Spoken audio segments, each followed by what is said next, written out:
başlıyoruz. Her zamanki gibi konumuzu arıyoruz. Alo. Alo, hoş geldin Ayşe. Hoş bulduk. Nasılsın Ufuk? İyiyim, teşekkür ederim. Sen nasılsın, iyisin? Ben de iyiyim. Yorucu bir günün ardından beraberiz. Wow, eyvallah. Her zamanki gibi bizler de öyle, dinleyiciler de öyle diyelim. Ayşe Pamukçu. İnsan kaynakları demek istemiyorum ama tam da sen biraz anladığım kadarıyla Joker bir rolüm var. Biraz kendim bahsetmek ister misin acaba bu role dair? Olur. Çok kısa bahsedeyim aslında. Tabii ki. Yani mühendislik fakültesi çıkışlıyım. Daha çok iş hayatımın büyük bir kısmında insan kaynaklarının farklı fonksiyonlarında yer aldım. Gün içerisinde iş sağlığı, güvenliği, ücret yönetimi, performans Çok pardon, sesini alamadım. kısımları gibi birçok konular var. Son yıllarda odaklandığım konular ise biraz daha böyle işte yeni gelişen HR'ın veri tarafı, data tarafı, analiz tarafları, biliyorsunuz datalar artık günümüzün popüler kısımları çok şey anlatıyor. Bize İK'da da önemli hale geldi. Evet. Özellikle bunu anlatabilirim. Anladım. Sesin hafiften biraz şey geliyor ama benden mi senden mi bilemedim ama. Şu an internetim çekiyor, şarjım da var. Tamam. Duyabiliyor musun? Şu an Herhangi net bir problem var. Şu an net duyuyorum. Tamam, harika. Tamam. Ne diyelim? İnsan kaynaklarını mı deşelim biraz? Evet, insan kaynaklarını deşelim. Günün sonunda insan kaynaklarının birçok fonksiyonunu hem gözlemci, hem bir çalışan, hem de iş icra eden olarak deneyimlediğim için bu konuda biraz fikirlerim var açıkçası. Bunları sizlerle paylaşmak istedim. Vallahi harikasın. Şimdi ben her zamanki gibi yine bir tanımdan başlayacağım. Formatı anlatma gereği. Aslında bildiğimiz bir ev metaforu üzerinden gideceğiz. Ev yani nedir? Yaşadığımız ev. Real hayatta. Metrekaresi ve içindeki malzemelerin kalitesi farklı olabilir. Ama özünde insanın ihtiyacı olan o barınma eylemleri değişmiyor. Bunlar nedir? Bir eve girişimiz var. Nereden giriyoruz? Kapıdan giriyoruz tabii ki. Pencereden girmiyoruz ya da bacadan giremiyoruz. Özel fantezilerimiz yoksa. Girişten genelde bizi mutfak karşılıyor. Mutfakta ne yapıyoruz? Yemek yeme, yemek pişirme ve yiyeceklerimizi stokladığımız mimari literatürde de ıstakacım olarak geçiyor. Onun bazen dışında, de en hararetli dedikoduların şahidi oluyor mutfak. Aynen. Ben de lafı vallahi ağzımdan aldın. Yani onun dışında da tabii ki sabah kahvaltı yapıyoruz, akşam yemeği yapıyoruz ama bir kahve açılır. Genelde dedikodu demeyeyim, gıybet de demeyeyim ama enteresan. Sosyal paylaşım diyelim. Sosyalleşme alanı. Aynen öyle. Bir de mutfak tercih ediliyor. Orada fokur fokur çay demler falan filan. Ayrı bir keyfi vardır. Salona geçtiğimizde de tabii ki 20 yıl önceki salonla şimdiki salonlarımız çok farklı. İşin içine teknolojinin girmesiyle ama günlük hayatta genelde işte yatmadan evvel günü kapatmak için belki ufak tefek işimiz varsa o işlerimizi toparlayıp genelde pijamalarımızı çekip meyve ya da dondurma yediğimiz kanepede elimizde bir TV zapladığımız, zihin boşalttığımız bir alan. Ama tabii ki aynı zamanda misafiri de yani dışarıdan yabancı, eve yabancı diyeyim. Yani evin sahibi olmayan kişileri de ağırladığımız bir yer. Biraz tabii senin de söylediğin gibi yaşam şekillerimiz ve şehirleşmenin de getirdiği farklılaşmalar var ortamları kullanırken. Eskiden hani uzak akrabalar, çevreler, dostlarımız daha çok ağırlanırken evlerimizde, salonlarda amaçla kullanırken biraz daha samimi amaçlarla kullanılmaya başladı. Dediğim gibi aileye özel ya da daha çok birinci derece yakınların, işte çok yakın arkadaşların öğrendi. Daha samimi ortamlar haline geldi. Eskiden hani işte bu vitrinler, duvardan duvara vitrinlerin olduğu, ağır mobilyaların olduğu salonlarımız biraz daha böyle rahat işte oturabileceğimiz, rahat keyifli bir şekilde vakit geçirebileceğimiz alanlara döndü. Dolayısıyla yaşam şekillerimizle birlikte aslında kullanım amaçlarımız da değişti. Önceki yorumunu da aldık. Güzel bir tespit. Yaşımızı da belli ettik bu arada. Ayrı konu. Evet, ettik. Ayrı. Ama yaşımızla barışıyoruz sonuçta. Süper. Ses de harika geliyor bu arada. Salondan yani artı odalarımız var. Artı odalarımız nedir? Yani ihtiyacımıza göre bazen prova odası, evli çocukluysak çocuğun odası oluyor genelde bu. Onun dışında sinema odası yapabiliriz. Belki bir üretimle ilgili bir şey yapıyorsak orayı bir atölye olarak kullanabiliyoruz. Prova odası bla bla değişiyor. Oradan yatak odasına geçiyoruz. Yatak odası günlük hayatta da aslında en mahrem alanlar, mekanlarımızdan bir tanesi. Yani nedir? Kendimizle baş başa kaldığımız, o şartelli hani indirme muhabbeti vardır ya. O alanda yapabildiğimiz ama vücudumuzu da dinlendirdiğimiz bir alan. Yani çıplağız aslında. Yani zihnen çıplağız. Bizden başkası yok. Sonra banyoya geçiyoruz. Islak hacim olarak geçiyor o da. Orada da hijyen ihtiyacımızı gideriyoruz. Yani bakım günlük diyelim. Günlük, aylık neyse işte. Ama aynı zamanda temizlik malzemelerinin de depolandığı alan. Hatta çoğu metropollerde, çoğu evlerde çamaşır makinesi ve kurutma makinesi de eğer alanımız yoksa o alanda konuşlandırıyoruz. Şimdi bu tanımı yaptıktan sonra daire tiplerimiz var. Yani sormak istediğim, aslında hayal ettirmek istediğim şu konumla birlikte. İnsan kaynakları. İnsan kaynakları nasıl bir evde yaşar? 2+1 mi? 1+1 mi? 3+1 mi? Villa mı? Apartman mı? Müstakil bir ev mi? Valla kaynağı ve imkanlara göre değişir. O yüzden ben birazcık gerçekçi olarak 3+1 diyorum. Gönül ister ki villa olsun ama 3+1 şimdi bizim ihtiyacımızı karşılar diye düşünüyorum. Senin tüm söylediğin çerçevede ben insan kaynakları fonksiyonları üzerinden bir metaforla ilerleyeceğim ama öncesinde bir girizgahta yapmak isterim izninle. Tabii ki, hay buyur. Yani senin de bildiğin gibi yaklaşık 4 yıldır ezberleri bozan bir süreç geçiriyoruz hep birlikte, pandemiyle birlikte. Bu hayatımızın her yerinde hem ekonomik olarak hem sosyal olarak etki veren bir olay oldu. Ama ben pozitif taraftan bakacağım ve paylaşacağım. Pandemiyle birlikte insan kaynakları fonksiyonunun hem önemi arttı hem de yeniden bir kurgu haline geldi. Çünkü insanı odağa koyan bir yaklaşım kazanmak zorunda kaldı insan kaynakları işleri yapan kişiler ve şirketler aslında. Çünkü yeteneği çekmek kadar aslında yeteneği tutmak da bir o kadar önemli hale geldi. Dolayısıyla hani biz yaşımızda ortaya koyduğumuz, o yüzden rahat konuşabiliriz bence. Daha önceden personel özlükten ibaret olan insan kaynakları hatırlarsın. İşte nedir? Çeviriş evraklarının listesini verirler. Getirsin, girişim yaparlar. İşte aylık bordron hesaplar gibi sistemlerle çok şirketli. Yani son 10-15 yıldır bu biraz daha böyle stratejik ortaklığa, işte internet dediğimiz bir rol var biliyorsunuz nedir? İşte iş ortağı aslında bu noktaya evrildi. Bu işin pozitif tarafı. Çünkü günün sonunda insan odağa koyan bir yaklaşımda aslında gerçekten doğru bir insan kaynakları yönetimi gerçekleşebilir. Yani bu insan odağı artık hepimizin aslında bir taraftan da işverenlerin mecburen ortaya koyma zorunda kaldığı bir süreç oldu pandemi sonrası. Dolayısıyla ben şuradan başlamak isterim. Eğer iş yerlerini bir bina olarak düşünürsek, insan kaynakları bu binanın hem temelinde hem de çatısında olmalı. Neden böyle söylüyorum? Temelinde olmalı ki sistem güçlü kurulsun ve hemen hemen her departmanla doğru bir iletişim sağlansın ve insan kaynağı doğru yönetilsin. Çatısında olmalı ki neden? Kapsayıcı bir bakış açısı olsun. Hem çalışanları kapsayacak bir bakış açısı ve strateji geliştirsin, hem de stratejik ortak ve doğru kararların alınmasını sağlasın. Anladım.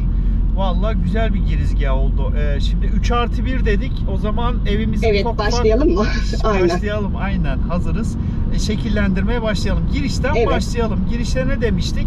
Ya aslında kritik bir yer giriş. Yani tabii ki orada mobilyalarımız da var ama oranın dışında başka bir girişimiz yok.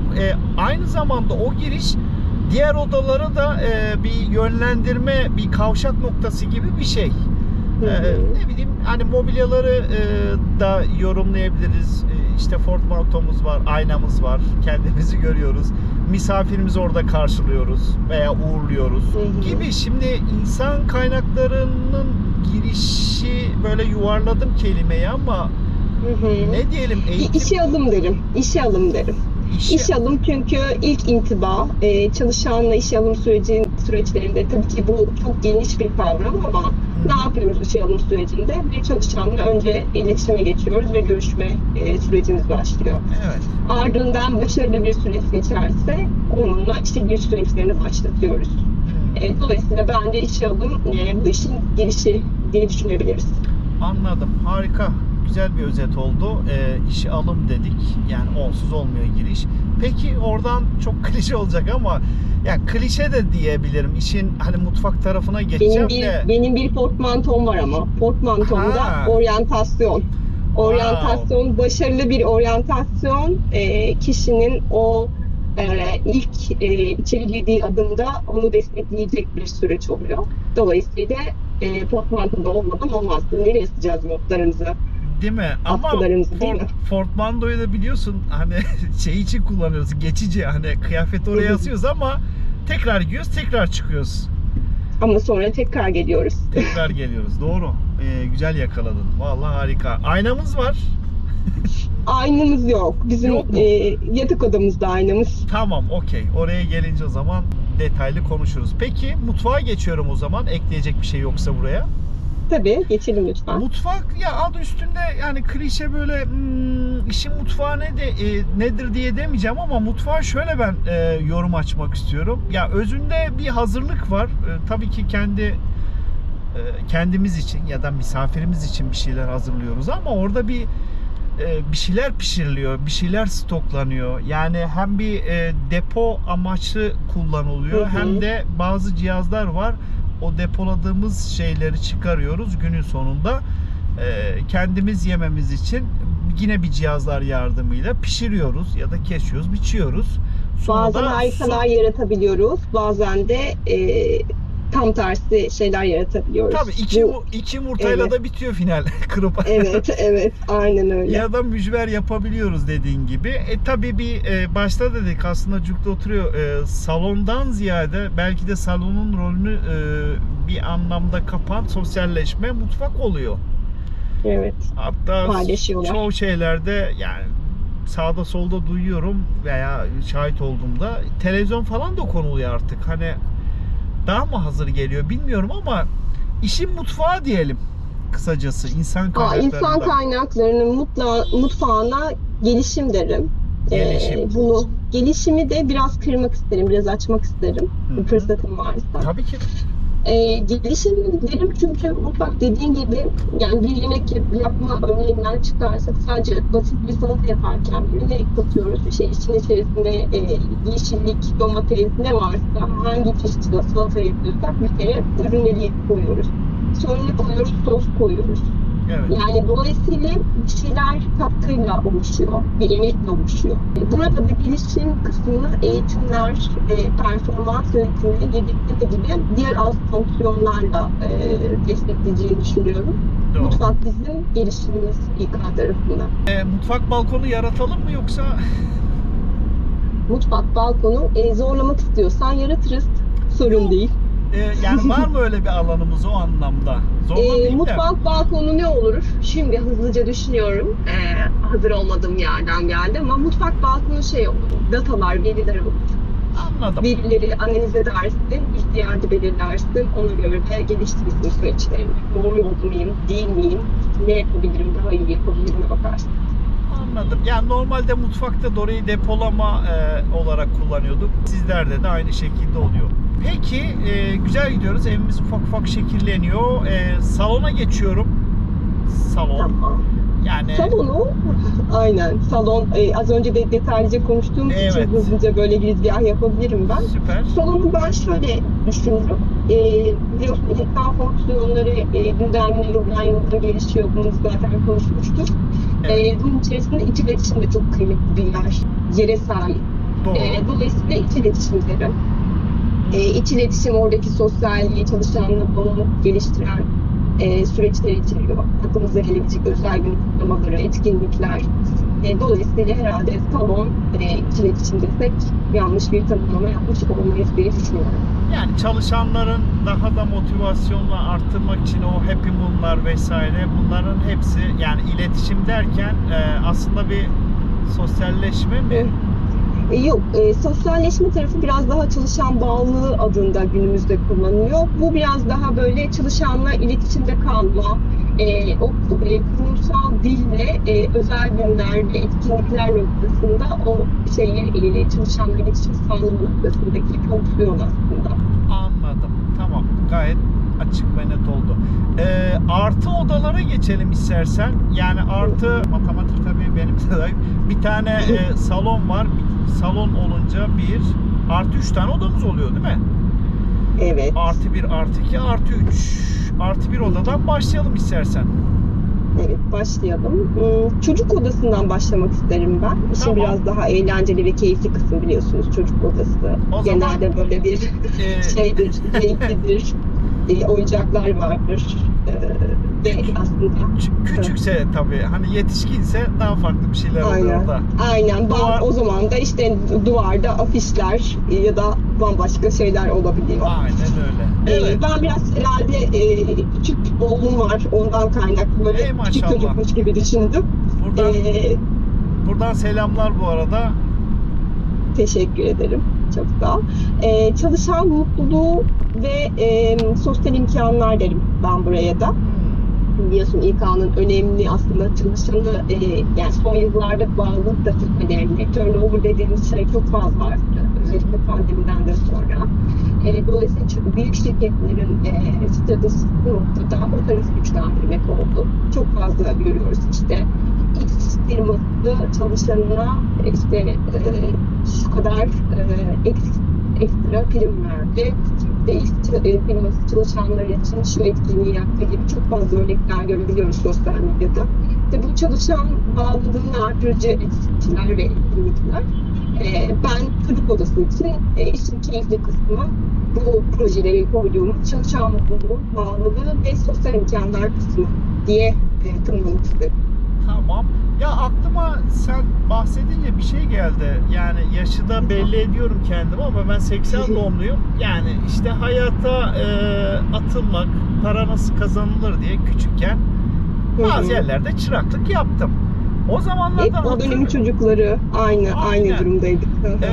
o dönem haftalık verilirdi. Yani büyüklerimizin de, yani işte babalarımız, yani eğer kamuda çalışmıyorsa, bir özelde bir şey çalışıyorsa, onlar da haftalık alıyordu. Sonra ne olduysa bir şekilde aylığa döndü. Bu finansal yönetimden dolayı mı bir tercih? Yani şöyle bir parantez açayım. Mesela bir süre ben New York'ta kaldım, Amerika Birleşik Devletleri'nde. Orada yine kamu hariç çek veriyorlar. Aslında bizim eski senet gibi bir şey ama oradaki ödemeler de haftalık. Bizde niye aylığa döndük? Yasal düzenlemeler biliyorsun, SGK zorunluluğu var ya. Tamam. SGK'da aylık olarak yatıyor. Aylık ücretinizin de ona paralel olarak aylık düzeyde yatması gerekiyor. Tamamen yasal süreçlerden kaynaklı. Ama çıraklığım dönemimde de SGK aylık yatıyordu. İşte o haftalık ödeme süreçleri kaldırıldı. Artık o uygulamada yok. İyiymiş be, keşke kalkmasaymış. Ama yani tabii neye göre kime göre şey mantığı vardır ya, hani ayın ilk günü maaş yatarsa daha böyle bir motive oluruz. İşte Tabii, ayın 5'inden sonra yatarsa daha böyle bir motivasyonumuz düşüyor. Aslında aynı gün yani 30 günlük yapıyor ama o psikolojik bir etki diye düşünüyorum. Vallahi. Ülkece bütçe yapmayı öğrenelim diye böyle bir düzenleme yaptılar muhtemelen.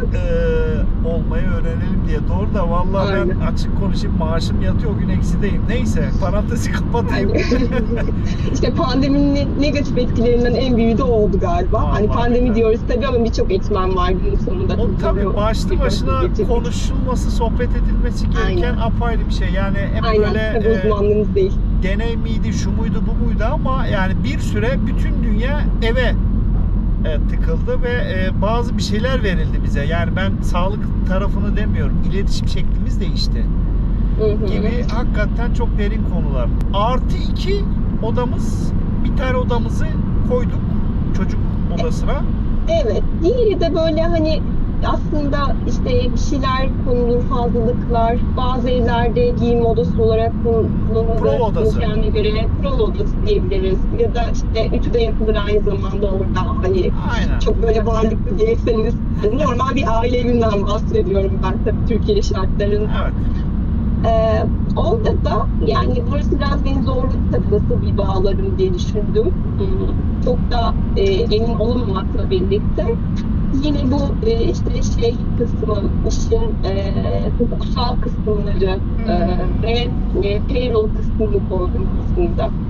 Çünkü orası hep böyle şeydir, bambaşka bir dünyadır. Hep kanun ve işte yönetmelikler döneminde süreçler işletilir.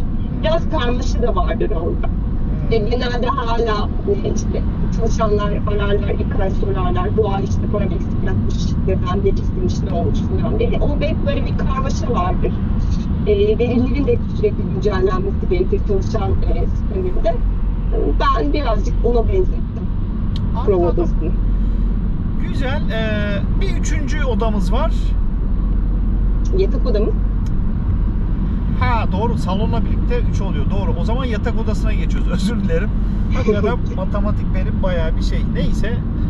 Artı bir salon alıyor. Bak şimdi hatırlatayım. Artı Evet. bir salon, 3 tane odanın bir tanesi de yatak odası. Yatak Çocuk odası. odası, Doğru, prova odası, doğru. yatak odası. Doğru. Evet, Çok artı bir pardon. dediğimiz. Vallahi. Ama yok, Beşiktaş'tan İstanbul'daki evlerin örneklerini görünce tabii fiyatlarını görünce bir şey söylüyorum. Salon neydi diye. Ben biraz da gönlümden bol kopmuş herhalde. O yüzden hani bir oda daha bahsedeyim der gibi. Evet. Çıkarırız.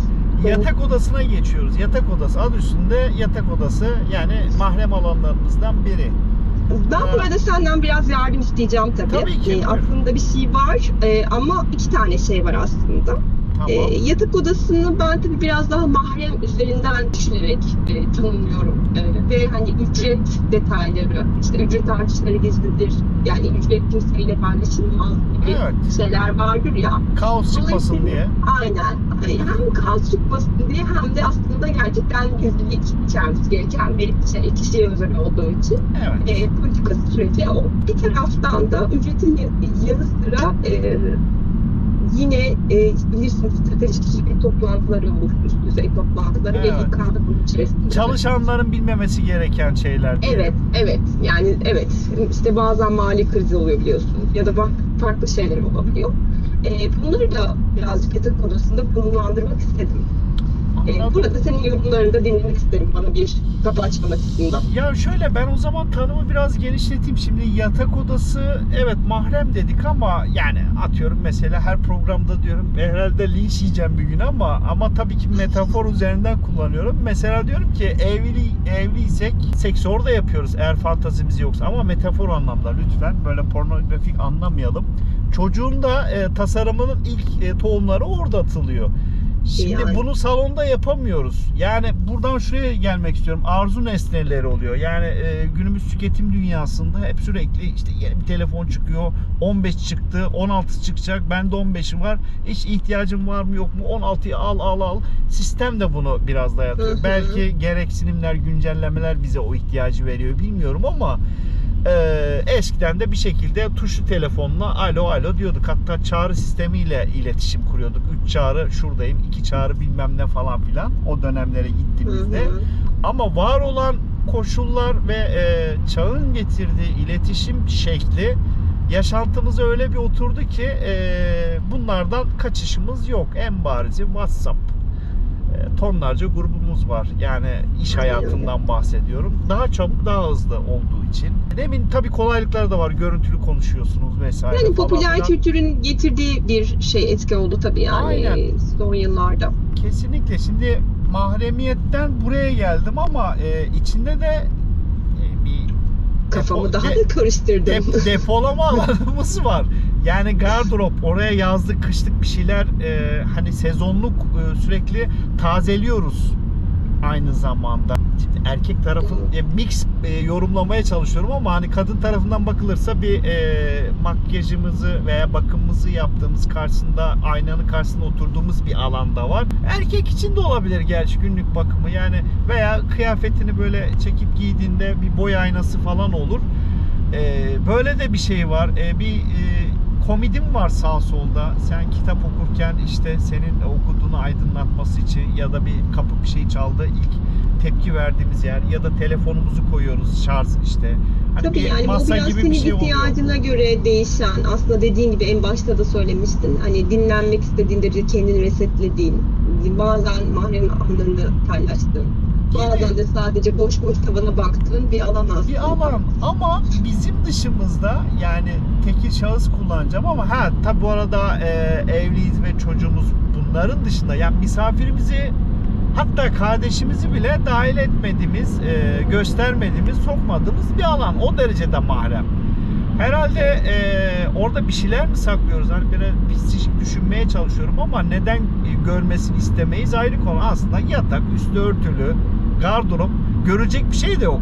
Ama oraya sokulmaz insan genelde. Yani bir Genelde tepkimiz- girerken akraba bile olsa bir çekinir, bir izin ister girmesi Aynen. gerekirse. Ama bir mobilya sonuçta, hani salondaki işlevsellerini geçtim. Mobilyadan bir farkı yok. Ne olabilir Aynen. ki? Hani yatan belki şekli şüklü diyeceğim ama genelde standart oluyor yataklar. Yatak başlığı vesaire. Yani demek istediğim, mahremiyet verdiğin, ikisi de oturuyor cuk diyor. Belki biraz o seks konusunu açabiliriz. Var mı böyle bir şey? Ha, yani İK'nın fonksiyonunda hiçbir şey yani böyle bu kadar şey olmuyor. Ne derler? Çekici ve cazibeli olduğu için aslında Türkiye'de çok zor bir fonksiyon. Yani şöyle bir örnek vereceğim. Konuyu çok dağıtacağım ama Yok, estağfurullah. öyle zamanlar oluyor ki ekonomik krizin içerisinde çok canlı ve hepimizin yaşadığı bir süreç olduğu için söylüyorum. Evet. Öyle bir dönemde bütçesizlik içerisinde insanları da mutlu edecek işler yapmaya çalışıyorsun. Bir taraftan da bunu birilerini ikna edemiyorsun. Zaman geliyor ki kendin mutlu olmayacağın bir artış oranını, ücret artış oranını karşı tarafa açıklamak zorunda kalıyorsun. Zaten kendi çalışansın aslında. Aslında sen de buna maruz kalıyorsun ama bir şekilde dengeleri tutturmaya çalışan bir fonksiyon. İşin zorluğu orada geliyor. Sadece bu ücret değil, iletişimin, ekipler arası sorunların çözülmesi, üst yönetimle çalışanlar arasındaki o dengenin kurulması, devam ettirilmesi, sürekliliğin sağlanması gibi birçok kıymetli taş var. Hala bu arada hani çok kıymetli bir girizgah yaptığımı düşünüyorum ama bu hala birçok şirkette kabul edilmemiş, hala İK fonksiyonunu çok da efektif görmeyen birçok şirket var. Dolayısıyla daha yolumuz çok fazla var. Gerçek anlamda tüm bu konuştuğumuz işte odalar, metaforlar üzerinden konuştuğumuz fonksiyonlar gerçekten amaçları doğrultusunda istediğini yapabilirlerse çok güzel süreçleri görüyoruz. Ama bu bir doğama. Dolayısıyla seni ikna edecek bir metafor bulamadım orada. Yok, kendimi de ikna edemedim. Çok güzel oldu, konulu oldu, öyle söyleyeyim yani. Harika o zaman. Genelde zorlandığımız ama sanırım senin alanın zorlanmayacağı bir alan banyo. Banyo nedir? Banyoya geçiyoruz eğer tabii ilaven yoksa. Yok. Banyo. Çok teşekkür ederim. Rica ederim. Banyo iki amaçla kullanılır benim tanımlamam. Lütfen senin de eklemelerin olsun, sen de ekle. Tamam. Bak ilk konuşmayı seversen de farkındaysan hep konuşuyorum. Eyvallah. Keyif olarak. Bir rahatlama yani kirden arınma. Yani bir rahatlama ve kötü şeyleri uzaklaştırma hali gibi düşünebiliriz. Banyoyu da temizlenme ve arınma gibi düşünebiliriz. Yani iki tane masa kullanıyoruz. Ortaksa ya da ayrı ayrıysa. Doğru. Ayrı ayrı olduğunu düşünerek ben bir paylaşımda bulunacağım. Tamam. Bence tuvalet, İK'nın yasal süreçler, etik süreçler, işte neler bunlar, uyarı, savunma, işten çıkarma gibi süreçleri içeriyor tamamen. İK'nın kötü tarafı yani. Bir aklanma yeri gibi bir şey aslında klozet. Aynen. Aynen öyle. Çünkü hani bir problem varsa hani bir mahkeme karar veriyor vesaire veya işverenle çalışan arasında siz aracı olduğunuz için hani bir aklama sürecine girmiş oluyor. Hiç kimse de o sürecin hiçbirine keyifli olarak girmiyor. O yüzden ben öyle düşündüm. Tuvalete de çok keyifli girdiğimiz söylenemez. Yani sıkıştığımızda şöyle bir hayal etmeye çalıştım da sesli düşündüm. Ya aslında doğru söylüyorsun. Ben de bu iki tanımdan yola çıkacaktım. Yani evet, bir dişimizi fırçalıyoruz, duş alıyoruz pis kokmamak için, ama aslında vücudunda ihtiyacı olan bir tazelenme var. Hani günlük bakımlarımızı yapıyoruz, kremimizi sürüyoruz oramıza buramıza. Vücudun da bir ihtiyacı var aslında. Yani tazelenme, ben buna bir arınma diyorum. Yani sürekli bir şey, işte yine dişten örnek vereyim. Evet, pis kokmamak için, ama dişin de ihtiyacı var ona, o tazeliğe. Tabii. Aynı ki. şekilde duş almak da öyle. Onun dışında da hani biraz daha güzel kokayım, karşı tarafı etkileyeyim. Hani bir bedenimiz de aslında bir kimliktir ya. Hani iletişim mimiklerinden günün sonunda ziyade ilk intiba görünüş de oluyor. Her ne kadar doğru bulmuyorsak da. Sıktığımız parfüm, giydiğimiz kıyafet, bakışımız, saç rengimiz, o anki böyle 3-5 saniye bir şey karşı tarafa söylüyor. Tabii ki ondan sonra ağzımızdan çıkanlar bizi daha çok doğru ifade ettiriyor, ama bu bağlamda da bu kimliği oluştururken banyoda oluşturuyoruz. Oraya gelmek istedim. Yaptığın tanımlar doğrultusunda da bence çok diye ikisi de oturdu diye düşünüyorum. Bilmiyorum, sen de düşünürsün. Valla benim de içime sindi. Yani arınma tarafıyla ilgili de, yani banyo ve temizlik tarafıyla da ilgili şeyi söylemek isterim. Yani bu da son belki 10 yıldır hayatımızda olan fonksiyonlardan biri. Sosyal sorumluluk ve gönüllülük aslında işte. Genelde İK fonksiyonunun altında olur. Bence Türkiye'de buna inanan şirketler evet var. Ama genelde PR ve ya da işte iç rahatlatma mı diyeyim, ne diyeyim, birçok amaçla yapan şirketler de var. Konfor alanı diyelim. Evet, konfor alanı diyelim. Dolayısıyla sosyal sorumluluk anlamında aklına gelebilecek işte yardım şeyleri.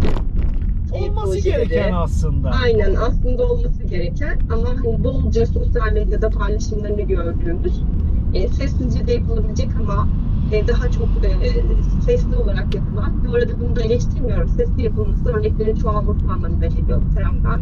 Güzel örneklerin paylaşılması da iyi bir şey. Tabii. Ben o tarafı da biraz hani böyle arınma, iyilik yaparak kendini iyi hissetme ve aslında güzel şeylere fırsat tutma noktasında sosyal sorumluluk ve gönüllülük kısmını meç ettim. Güzel bir eşleşme oldu bence de. Bonus sorum var. Müsaaden varsa, hazır mısın? Tabii ki Ya, hazırım. bonus derken böyle hazırlanmış bir şablon değil, ama her konuma soruyorum. Yani bizleri de insanlar izliyor. Hali hazırda arkadan gelen canavar gibi bir nesil var. Jenerasyon. New generation. Öğüt vermek tabii ki haddimize değil, ama bir abileri, ablaları olarak ne bileyim pozitif, motive edecek bir şeyler söylemeliyiz diye düşünüyorum. Daha çok senin hatta, yani ne diyebiliriz? Bence çok güçlü oldukları yanlar var. Yani biz bunu deprem döneminde gördük biliyorsunuz, geçmiş yıl Şubat ayında. Yani işte o etlerin bir gecede hep bir araya gelerek yapılması, bu yeni jenerasyon dediğimiz insanlar tarafından yapıldı. Ya da işte her birinin deprem bölgesinde hızlıca gidip her konuda destek olmaya çalışması. Bunlar çok güçlü yanları. Sadece ben sabır konusunda biraz şey görüyorum, iletişim açık görüyorum yeni jenerasyonu. Biraz böyle her şey çabuk olsun, kısa yoldan yapalım ve hızlı olsun beklentisi içerisindeler. Ama hani en başında da konuştuğumuz mutfak örneğinde bir şeyleri var edebilmek için biraz emek gerekiyor. Biraz beklemek ve sabretmek gerekiyor. Dolayısıyla hani bunu da sağlarlarsa bizden çok daha başarılı bir nesil. Çünkü aslında bazen bizler çizdiğimiz dönemin etkisiyle fazla sorumlulukla ve ne bileyim ne dersin bunun mükemmeliyetçilikle yetiştik. Dolayısıyla bir şeyleri böyle çok detay ve gereksiz yollara da saptırabiliyoruz. Bunlar aslında kısa yoldan sonuca da ulaşabiliyorlar. Öyle bir yetenekleri de var. Sadece onu doğru yönlendirmeleri gerekir ve sabır gerçekten burada önemli. Biraz emek vermek, biraz sabretmek, biraz da deneyim elde etmek çok kritik. Anladım. Peki bu mesleğin farklı, yine benim şahsi merak ettiğim bir soru. Bu mesleğin zorluğu var mıdır? İnsan kaynaklarının mı? Bence çok zor. Yani şöyle zor, sevmeyen kesinlikle yapamaz. Her fonksiyonun zorluğu ayrı. Şöyle söyleyeyim. bir iş alıcıysanız eğer 7/24 konuşmak ve insanları ikna etmek ve iyi bir iletişim kurmak zorundasınız. Ücretciyseniz eğer çok adil, doğru ve verilince üst yönetimle de tartışmayabilmek noktasında donanımlı olmak zorundasınız. Gibi birçok fonksiyonda farklı yetkinlikler ve zorluklarla karşı karşıya kalabiliyorsunuz. Ama günün sonunda insanı odanızda aldığınızda ve adil olmaya çalıştığınızda bence pusulasız doğru yöne getiriyor. Anladım. Valla güzel üfledin Ayşe ya. Ben kaba tabirle öyle söylüyorum ama değerli bilgilerini, kıymetli bilgileri daha doğrusu paylaştın. Ben çok teşekkür ederim. Çok keyifli bir sohbet oldu benim için de. Rica ederiz, ne demek. Eğer ekleyeceğim bir şey yoksa dar zamanda vakit ayırdın. Teşekkür ederiz. Estağfurullah, keyifle eşlik ettik. Bir sohbet etmiş olduk. Umarım hani faydası olur dinleyicilere de. Mutlaka olur. Yani umarım iyi örnekler, insan kaynaklarının da stratejik ortaklık yapabildiği şirketler çoğalır. Ve hani bizler daha iyi koşullarda çalışmaya devam ederiz. Çok teşekkürler bana vakitlerinizi davet ettiğiniz için. Teşekkürler. Hoşça kal. Sağ olun. Hoşça kal, görüşmek üzere. Görüşmek üzere. Sağ olun. Evet, Ayşe Pamukçu